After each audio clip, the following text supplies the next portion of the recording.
শেখ হাসিনার বিরুদ্ধে ট্রাইব্যুনালে সাক্ষ্য দিলেন তারই হাতে নিয়োগ পাওয়া সাবেক পুলিশ প্রধান চৌধুরী আব্দুল্লাহ আল মামুন। জানান, শেখ হাসিনা ও সাবেক স্বরাষ্ট্রমন্ত্রী আসাদুজ্জামান খান কামালের নির্দেশেই ঘটে হত্যাকাণ্ড।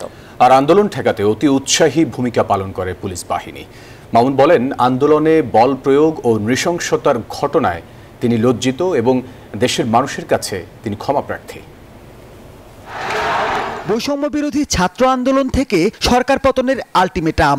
আন্দোলনের তীব্রতার সঙ্গে বাড়ে সরকারের বল প্রয়োগ, আইন শৃঙ্খলা বাহিনীর নির্বিচার গুলি। শেষমেশ ফ্যাসিস্ট হাসিনা ভারতে পালালেও খালি হয়েছে অসংখ্য মায়ের বুক। গণ অভ্যুত্থানে এমন ন্যাক্কারজনক হত্যাকাণ্ডের বিচার চলছে ট্রাইব্যুনালে। রাজসাক্ষী সে সময়কার পুলিশ প্রধান চৌধুরী আব্দুল্লাহ আল মামুন। শেখ হাসিনার বিরুদ্ধে সাক্ষ্য দিতে তাকে ট্রাইব্যুনালের কাঠগড়ায় হাজির করা হয় মঙ্গলবার।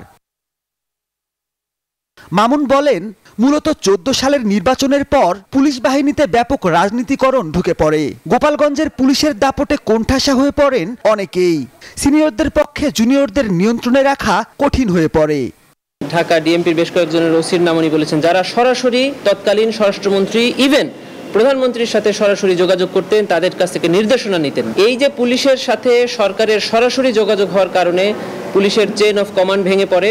সাবেক এই আইজিপি বলেন, 2018 সালের নির্বাচন পুরোপুরি নিয়ন্ত্রণ করে পুলিশ। 50% ভোট আগেই ভরে রাখতে শেখ হাসিনাকে পরামর্শ দেন তৎকালীন আইজিপি জাবেদ পাটোয়ারি। আর ভোটের দিন পরিকল্পনা বাস্তবায়নকারী পুলিশ কর্মকর্তাদের পরে পুরস্কৃত করে সরকার। জুলাই আন্দোলন প্রসঙ্গে মামুন জানান, সহিংসতার বিষয়ে আগে অবগত ছিলেন না তিনি। আদালতে মামুন বলেন, বৈষম্য বিরোধী আন্দোলনে বল প্রয়োগ, নিহত আহত হওয়ার ঘটনায় লজ্জিত ও ক্ষমাপ্রার্থী তিনি। প্রসিকিউশন বলছে, হাসিনার বিরুদ্ধে মামুনের সাক্ষ্য গুরুত্বপূর্ণ ডকুমেন্ট। আজকের এই সাক্ষীর বক্তব্যের মাধ্যমে আমরা এই সমস্ত অপরাধীদের বিরুদ্ধে যে অপরাধগুলো প্রমাণ করার চেষ্টা করছিলাম, সেটি একটা মারাত্মক অকাট্য দলিল হিসেবে আজকে উপস্থাপিত হয়েছে। আমরা আশা করছি সামনের দিনগুলোতে একই রকমের অকাট্য অথবা তার চেয়েও শক্তিশালী প্রমাণ আরও আদালত উপস্থিত করব এবং সমস্ত প্রমাণ উপস্থাপনের মাধ্যমে এই মামলাটির একটা চূড়ান্ত নিষ্পত্তি হবে। সাক্ষ্য গ্রহণ শেষে বুধবার মামুনকে জেরা করবেন আসামিদের আইনজীবী। মাহমুদুল হাসান, নিউজ 24, ঢাকা।